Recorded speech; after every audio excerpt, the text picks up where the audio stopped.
Hello friends, आज हम बात करेंगे थर्ड जनरेशन ऑफ सिटीज के बारे में। इसके पहले हमने फर्स्ट और सेकंड में पढ़ा तो उसमें टाइम बहुत ज़्यादा लगता था, जिसकी वजह से रेडिएशन एक्सपोजर भी ज़्यादा लगता था। उसमें टाइम लगने की एक रीज़न ये भी था कि वो रोटेट बहुत स्लो करता था। हमारा जो स्कैन था वो बहुत स्लो होता था, उसमें आपका एक्सपोजर ज़्यादा लगता था। हमने थर्ड जनरेशन में क्या किया, हमारी जो गैंट्री थी उस गैंट्री में हमने इस बार क्या किया कि एक्सरे ट्यूब को और डिटेक्टर को दोनों को एक साथ हमने रोटेट करा दिया। पहले क्या था कि ट्रांसलेट करता था, फर्स्ट में भी ट्रांसलेट किया, इधर से आगे से पीछे की तरफ जाएगा, फिर 1 डिग्री घूमेगा, फिर ट्रांसलेट, फिर 1 डिग्री, फिर रोटेट, फिर ट्रांसलेट, फिर रोटेट, फिर ट्रांसलेट, यानी एक बार ट्रांसलेट करता था और एक बार फिर एक डिग्री घूमता था। सेकंड जनरेशन में यही सेम था, ट्रांसलेट करता था और 5 से 10 डिग्री रोटेट करता था और फिर ट्रांसलेट, फिर 5 से 10 डिग्री, फिर रोटेट। समझ आई? हमने इस बार क्या किया, टाइम को कम करने के लिए हमने एक इसमें टेक्नोलॉजी ऐड कर दी, स्लिप रिंग टेक्नोलॉजी। इसने क्या किया कि हमने केबल सिस्टम को खत्म ही कर दिया। जो फर्स्ट और सेकंड जनरेशन में केबल सिस्टम का यूज होता था, जिसकी वजह से वो पूरा चारों तरफ से 360 डिग्री रोटेट नहीं कर पाता था। केबल होगा, आप समझो केबल होगा, केबल को आप अगर घुमाओगे तो लपेट लेगा, घूम जाएगा इसमें। तो हमने क्या किया, हम घुमा नहीं पाते थे, तो थर्ड जनरेशन में हमने केबलिंग सिस्टम को खत्म करके हमने स्लिप रिंग टेक्नोलॉजी लगा दिया मशीन में। अब क्या होगा कि हमें करने की जरूरत नहीं, ट्रांसलेट की जरूरत नहीं है, बल्कि हम क्या करेंगे, ये हमारे पास गैंट्री है, हम एक ही बार में इधर हमने डिटेक्टर को लगाया, इधर हमने एक्सरे ट्यूब को लगाया और दोनों को साइमल्टेनियसली साथ में हमने रोटेट कर दिया। यानी ये आप देखो दोनों के आमने सामने होंगे, ऐसा नहीं कि आप इधर डिटेक्टर को लगा देंगे, फिर आपका डिटेक्टर कैसे हो पाएगा ना। तो ये आमने सामने होंगे और लेकिन हम क्या करेंगे, इनको हम एक साथ पेशेंट के चारों तरफ घुमा दें, 360 हमारे पास सारी इमेज आ गई। तो ये आपका टेक्नोलॉजी था कि स्लिप रिंग टेक्नोलॉजी की वजह से आपका पॉसिबल हो पाया। स्लिप रिंग टेक्नोलॉजी पे एक अलग वीडियो हम पूरी बनाएंगे, उसमें समझाएंगे कि उसका मैकेनिज्म क्या है, कैसे काम करता है। अभी हम थर्ड जनरेशन में आपको ये बता रहे हैं कि सेकंड जनरेशन में टाइम ज्यादा लगता था, उसमें आपका रेडिएशन ज्यादा लगता था। थर्ड में हमने बस ये कोशिश की कि हम टाइम कम करना है और जल्दी स्कैन करना है, इमेज क्वालिटी भी अच्छी लेनी है और रेडिएशन डोज भी कम लगे। इसके लिए हमने यहाँ पे एक्सरे सोर्स बनाया, डिटेक्टर बनाया और इन दोनों को एक साथ हमने क्या कर दिया, ऐसे रोटेट कर दिया। हमने क्या कर दिया, रोटेट कर दिया। अब जो पहले ये होता था फर्स्ट जनरेशन में कि ट्रांसलेट, फिर उसके बाद 1 डिग्री, फिर ट्रांसलेट, फिर रोटेट 1 डिग्री, फिर ट्रांसलेट, फिर और सेकंड जनरेशन में यही काम होता था, पहले ट्रांसलेट यहां से यहां जाएंगे, फिर 5 डिग्री घूमेंगे, फिर हम ट्रांसलेट करेंगे। थर्ड में ये सारा झंझट खत्म हो गया, सीधा सिंपल सा हमने रोटेट कर दिया। ये भी रोटेट करेगा, ये भी रोटेट करेगा। इसीलिए हम पहले जो लिखते थे ट्रांसलेट रोटेट, वो खत्म करके हमारे पास आ गया रोटेट, यानी डिटेक्टर भी रोटेट कर रहा है और आपका एक्सरे ट्यूब भी रोटेट कर रहा है। दोनों के ही रोटेशन को हम रोटेट बोलते हैं। आई बात समझ? ये आपका क्या होता है इसमें, अब देखो क्या होगा, इसमें डिटेक्टर आपके ज्यादा होते हैं, नंबर ऑफ डिटेक्टर्स इसमें बढ़ गए, 100 से लेकर के थाउजेंड्स तक। आमतौर पे आप लोग पढ़ोगे तो 900 समथिंग आपको मिलेगा डिटेक्टर्स। लेकिन हम आपको याद करने के लिए बता दें कि अलग अलग इसको बहुत सारे वर्जन आए, पिछली वीडियो में भी हमने बताया, बहुत सारे वर्जन आते गए। तो उसमें आपको लिखने के लिए, समझने के लिए बहुत अच्छा से समझ लो कि 100 से लेकर के थाउजेंड्स तक डिटेक्टर आपके घटते बढ़ते गए। ठीक है ना, किसी कंपनी ने 800 लगाया, किसी ने 900 लगाया, किसी ने 700 लगाया, किसी ने 1000 लगाए। तो आपके लिए आप कह सकते हो कि आपके जो डिटेक्टर था वो आपका हमारे पास ज्यादा था, इसलिए जो हमारे पास बीम मिलेगी वो हमारे पास वाइड फैन बीम मिलेगी। फर्स्ट जनरेशन में पेंसिल बीम, सेकंड में आपकी नैरो फैन बीम और आपका इसमें वाइड फैन बीम मिलेगी, क्योंकि डिटेक्टर आपके नंबर्स जो थे डिटेक्टर के वो ज्यादा हो गए। ठीक है, उसके बाद इसमें आता है, इसी में आपको और बता दें, थर्ड जनरेशन में ही स्लिप रिंग टेक्नोलॉजी की वजह से ये इसका स्कैन टाइम कम हो गया, इसकी स्पीड बढ़ गई, रेडिएशन डोज कम हो गया। अब देखो आप, इसमें एक और एडवांसमेंट लाया गया बाद में, इसी का अपग्रेड वर्जन आता गया और आज भी ये यूज होता है। आप लोग जो आपने पढ़ा होगा या आप लोग क्लिनिकल में देखे होंगे 64 स्लाइस, 128 स्लाइस, ये जो आप सिटी स्कैन सुनते होंगे, ये क्या होती है, ये आपका इसी का थर्ड जनरेशन का ही अपग्रेड वर्जन है। कैसे काम करती है हम समझाते हैं आपको। जैसे मान लो कि गैंट्री है, ठीक है, गैंट्री है। अब ये चूंकि आपका एक्सरे ट्यूब और डिटेक्टर दोनों ही क्या करते हैं, एक साथ रोटेट करने लगे, स्पीड आपकी बढ़ गई, और हमने क्या किया, इसी में अपग्रेड करके, इसी थर्ड जनरेशन को अपग्रेड करके हमने लगा दिया स्पाइरल सीटी, जिसको आपने पढ़ा हेलिकल सीटी। इसमें क्या होता है स्पाइरल हेलिकल में, कि जो आपकी इमेज मिलेगी वो देखो, आप पहले क्या होता था, फर्स्ट और सेकंड को समझो, थर्ड अपने आप समझ आ जाएगा। फर्स्ट और सेकंड में क्या होता था कि जब हम 1 डिग्री घूम चुके होते थे, फिर आपका पेशेंट का टेबल, ये पेशेंट की टेबल है, ये 1 डिग्री इन होता था, थोड़ा सा अंदर जाएगा, फिर हमारा एक्सरे ट्यूब घूमेगा, फिर 1 डिग्री जाएगा, तब तक ये टेबल आपका पेशेंट के साथ यहीं पे रुका होगा, ये घूमेगा, फिर ये 1 डिग्री अंदर जाएगा और फिर ये घूमेगा, ठीक है। क्योंकि उसका जो मूवमेंट था, स्कैनिंग टाइम था, फर्स्ट और सेकंड में कम था, इसलिए हम ये नहीं कर सकते थे कि जल्दी जल्दी पेशेंट टेबल चला जाए। समझ आ रही है ना बात। थर्ड में क्या हुआ कि ये पेशेंट टेबल है जिसपे पेशेंट है, और आपका स्कैनिंग टाइम आपका अब रोटेट है, तो जल्दी जल्दी रोटेट कर रहा है। तो ये क्या होता है, इसी को अपग्रेड करके क्या बना दिया गया कि ये रोटेट कर रहा है और आपका ये पेशेंट टेबल अंदर की तरफ जाती जा रही है, यानी आपका ये रोटेट कर रहा है एक जगह पे, और पेशेंट टेबल आपकी अंदर की तरफ लगातार कॉन्टिन्यूअस पेशेंट टेबल एक साथ जल्दी जल्दी जा रही है।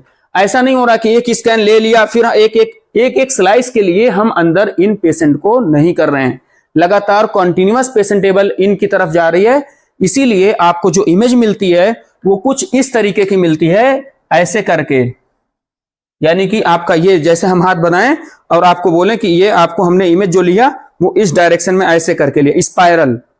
समझ पा रहे हो आप, यानी इस तरीके से आपको इमेज कंटिन्यूअस आपका रोटेट करता रहा, ये यहां पे आपका एक्सरे ट्यूब रोटेट करता रहा और ये पेशेंट टेबल अंदर की तरफ जाता रहा। तो आपको एक आपके आलू का आपने स्पाइरल कट देखा होगा जो मिलता है ना, तो वो आपको इसी तरीके का आपका काम करने लगा। इसको हमने बोल दिया स्पाइरल सीटी, जिसका दूसरा नाम है हेलिकल सीटी। इसी को अपग्रेड करके, थर्ड जनरेशन को ही अपग्रेड करके आज भी हम यूज करते हैं। 64 स्लाइस 128 स्लाइस जो आप लोग पढ़ते हो स्पाइरल सीटी, वो आम तौर पे इसी को हम अपग्रेड करके यूज कर रहे हैं। ठीक, इसमें 2-3 पॉइंट जो आपकी इंपॉर्टेंट थी वो ये थी, एक बार पढ़ लेते हैं। इसका यूज हम पूरी बॉडी में, होल बॉडी के लिए करने लगे, क्योंकि इसमें टाइम कम हो गया, मोशन आर्टिफैक्ट के चांसेस कम हो गए क्योंकि टाइम कम हो गया, ठीक है ना, रेडिएशन डोज कम हो गया, इमेज क्वालिटी बढ़ गई।